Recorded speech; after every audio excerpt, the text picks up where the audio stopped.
Hi friends, welcome to our channel Joshvik Jhansi moments. ఈరోజు మన recipe వచ్చేసి గుత్తి వంకాయ కర్రీ. సో మన ఇండియాలో బ్రింజాల్ని కింగ్ ఆఫ్ వెజిటేబుల్స్ అని కూడా అంటాం. ఎందుకు అంటే బ్రింజాల్లో vitamins, fibres and antioxidants ఇలా అన్నీ కంటైన్ అయి ఉంటాయి.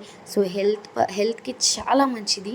అండ్ కర్రీ విషయానికి వస్తే సూపర్ టేస్టీగా ఉంటుంది. బ్రింజాల్తో ఎలా ట్రై చేసినా సో ఇంత ఈజీ అండ్ హెల్తీ రెసిపీని ట్రై చేయకపోతే ఎలా?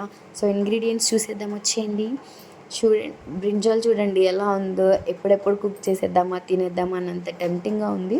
సో 1 kg గుత్తి వంకాయలు తీసుకుందాం. 3 స్పూన్స్ కారం, 2 స్పూన్స్ పసుపు, 100 grams ఆయిల్, కరివేపాకు, 2 స్పూన్స్ సాల్ట్ అండ్ పెద్ద నిమ్మకాయ సైజ్ అంతా చింతపండు అండ్ హాఫ్ కొబ్బరి అంటే ఒక కొబ్బరి చిప్ప అండ్ 100 grams తెల్ల నువ్వులు, 100 grams వేరుశెనగ గుళ్ళు, 2 స్పూన్స్ అల్లం వెల్లుల్లి పేస్ట్, 3 ఆనియన్స్, ఒక 8 రెబ్బలు చిన్నుల్లిపాయలు అండ్ 5 మిరియాలు అండ్ 5 లవంగాలు అండ్ దాల్చిన చెక్క ఒక 1 inch and 3 elaichi. Simple ingredients అండి. సో వెంటనే స్టవ్ ఆన్ చేసుకొని కడాయి పెట్టుకొని ఫస్ట్ ఒక 100 grams వేరుశెనగ గుళ్ళు అంటే మన పల్లీలు యాడ్ చేసేసుకుందాం. మీడియం ఫ్లేమ్లో పెట్టి నీట్గా ఫ్రై చేసుకుందాం. మెల్లగా లైట్ బ్రౌన్ కలర్ వచ్చేదాకా నీట్గా ఫ్రై చేసుకుందాం. పల్లీలను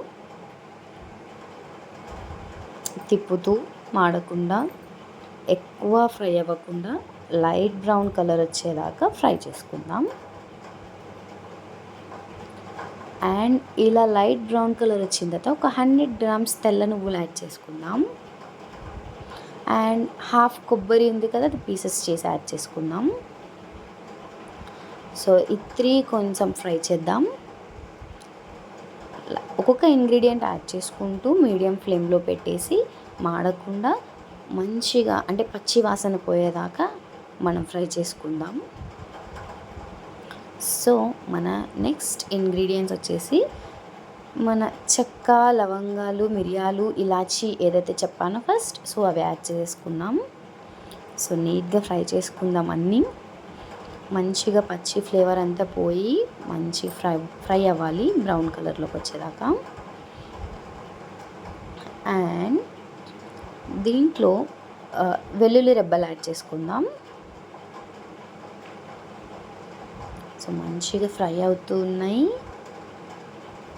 నీట్గా దాన్ని కలుపుకుంటూ మాడకుండా నీట్గా ఫ్రై చేసుకుందాం మీడియం ఫ్లేమ్లో పెట్టి. అండ్ ఫస్ట్ చెప్పిన విధంగా 3 ఆనియన్స్ని కట్ చేసుకొని ఆనియన్స్ కూడా యాడ్ చేసుకున్నాం దీంట్లో. రెసిపీ అయితే సూపర్ ఉంటుంది, తప్పకుండా ట్రై చేయండి. వంకాయలు ఇష్టం లేని వాళ్ళు కూడా ఒక్కసారి రెసిపీ ట్రై చేస్తే తప్పకుండా మీరే మళ్ళీ మళ్ళీ ట్రై చేస్తారు. అంత టేస్టీగా ఉంటుంది. నాన్ వెజ్కి ఏ మాత్రం తీసిపోదు రెసిపీ. చాలా అంటే చాలా బాగుంటుంది. వెజిటేరియన్స్కి ఒక పండగ అనుకోవచ్చు. అంటే నాన్ వెజ్ తినని వాళ్ళు కూడా ఆ ఫీలింగ్ వచ్చేలాగా గుత్తి వంకాయ కర్రీ ఉంటుంది. సో ఆనియన్స్ వేసుకున్న తర్వాత కూడా నీట్గా ఫ్రై చేసుకుందాం మాడకుండా. అన్నీ మనం వేసే ఇంగ్రీడియంట్స్ అంతా నీట్గా ఫ్రై అవ్వాలి. మనం అన్ని ఇంగ్రీడియంట్స్ దీంట్లోనే వేసేస్తాం. సో ఇది మనం ఏం చేస్తాం, అన్ని ఇంగ్రీడియంట్స్ వేసేసుకున్న తర్వాత ఒక పచ్చి వాసన అంతా పోయిన తర్వాత బ్రౌన్ కలర్కి వచ్చిన తర్వాత మనం దీన్ని పేస్ట్ చేసుకుంటాం. మిక్సీ జార్లో పట్టి పేస్ట్ చేసుకుంటాం నీట్గా. సో అందుకనే ఇవి ఫ్లేవర్ అంతా వచ్చేదాకా నీట్గా ఫ్రై చేసుకుంటున్నాం.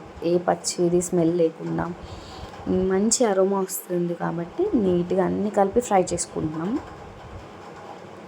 సో ఆనియన్స్ చూడండి ఆ కలర్లోకి రావాలన్నమాట, అందుకనే టోటల్ చూపిస్తున్నాం.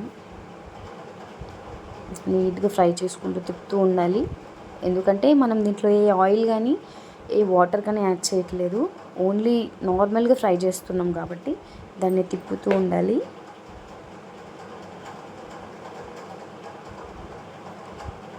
సో మంచి బ్రౌన్ కలర్లోకి రావాలన్నమాట. నెక్స్ట్ ఇంగ్రీడియంట్ యాడ్ చేసుకునేటప్పటికి ఆనియన్స్ బాగా ఫ్రై అవ్వాలి.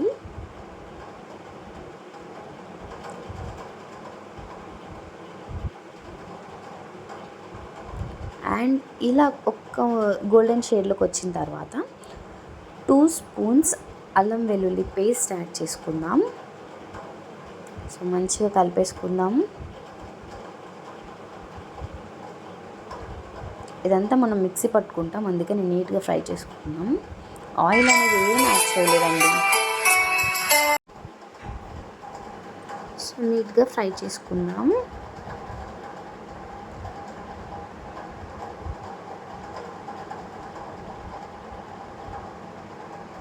సో ఇలా కొంచెం ఫ్రై అయిన తర్వాత ఒక 2 స్పూన్స్ పసుపు వేసుకుందాం.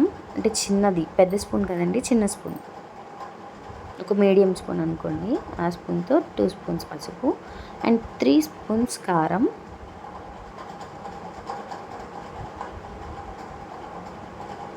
వేసుకొని మంచిగా ఫ్రై చేసుకుందాం.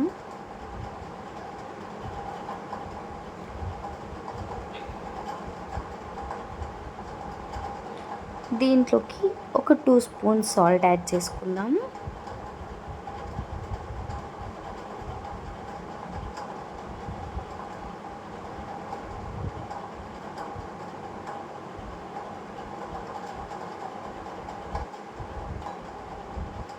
మంచిగా కలిపేసుకొని దీన్ని మిక్సీ పట్టుకొని పక్కన పెట్టుకుందాం. ఈలోపు మనం కడాయి ఆన్ చేసుకొని సో ఆయిల్ వేసుకొని బ్రింజాల్ని మనం అలా 4 సైడ్స్ కట్ చేసుకోవాలన్నమాట. అంటే మన మసాలా అంతా దాంట్లోకి వెళ్ళాలి. సో అలా 4 సైడ్స్ కట్ చేసుకున్న బ్రింజాల్ని ఆయిల్లో ఫ్రై చేద్దాం. 20% కుక్ అయ్యేలాగా ఆయిల్లో ఫ్రై చేద్దాం బ్రింజాల్ని.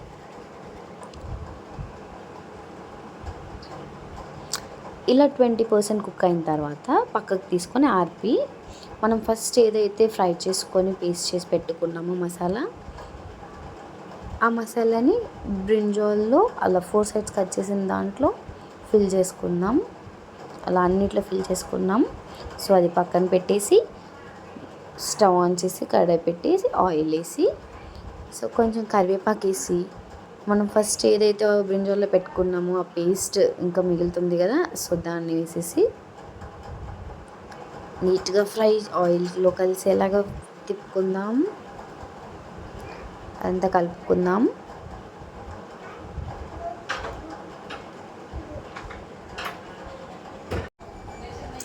నీట్గా ఆయిల్లో కలిసి కలుపుకొని మూత పెట్టేసాం. ఒక 5 మినిట్స్ తర్వాత చూస్తే అలా ఆయిల్ పైకి వచ్చేసింది. సో దాన్ని మళ్ళీ కలుపుకొని నీట్గా కింద అనుకోకుండా మీడియం ఫ్లేమ్లో పెట్టేసి కలిపేసి అలా ఆయిల్ పైకి వచ్చిన తర్వాత మనం ఏదైతే చింతపండు తీసుకున్నామో ఆ రసంని ఒక నిమ్మకాయ సైజ్ అంత క్వాంటిటీ తీసుకున్నాం కదా చింతపండు, ఆ రసంని యాడ్ చేసేసి నీట్గా కలిపేసి మూత పెట్టేసాం. సో ఒక్క 5 మినిట్స్ ఆగిన తర్వాత చూస్తే ఆయిల్ అంతా పైకి వచ్చేసింది కదా. సో నీట్గా అంటే కుక్ అయిపోయింది అనమాట. సో అలా లిడ్ క్లోజ్ చేసేసి ఇంకొక 5 మినిట్స్ ఆగి చూసామంటే అలా నీట్గా ఆయిల్ పైకి వచ్చేసింది. ఇంకా అంటే ఫుల్గా కుక్ అయిపోయింది, అంటే హాఫ్ కుక్ అయిపోయింది అనమాట. సో అలా హాఫ్ కుక్ అయిపోయిన దాంట్లో ఆయిల్ నీట్గా పైకి వచ్చేసిన రెసిపీలో మనం బ్రింజాల్ని ఏదైతే ఫిల్ చేసి పెట్టుకున్నామో ఆ బ్రింజాల్స్ని దీంట్లో యాడ్ చేసుకొని నీట్గా కలిపేసుకొని